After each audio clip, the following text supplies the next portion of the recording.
God's desire for us is truth in the inward parts of our lives. He's not looking for our perfection. He's not looking for us to give him what we think. He wants the truth. And the truth of the matter for me was, I love God, but I was struggling. There was a huge struggle to like my co-parents. And even to this day, I find myself in that struggle, not as much as I was years prior. And so I want us to look at Psalm 51 and 6, because this is the repentant psalm that David gave unto the Lord when the prophet Nathan came and basically told him, bruh, you were sinning, it's you, and he knew it. It says, but you desire honesty from the womb, teaching me wisdom even there. Verse 5 says, let's scroll up to verse 5. For I was born a sinner, yes, from the moment my mother conceived me. And what David was saying is, he wasn't making excuses for his actions. He was acknowledging what was already in him.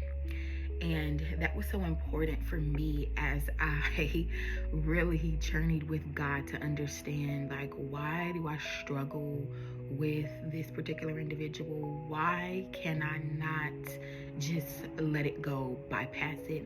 And truthfully, y'all, it wasn't even about love. There was not this love component where, oh my God, I just love him so much, because our relationship was formed from lust. Let's be honest. For me, that's how it was. And the struggle was that I put so much weight on the words of a person and didn't observe the actions and the patterns of the person. That's what oftentimes can spin us into this disappointment.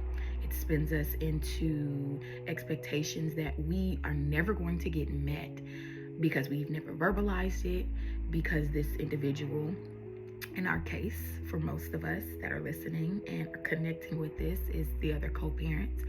We did not observe the patterns that were already there. There were so many red flags, green flags, blue flags.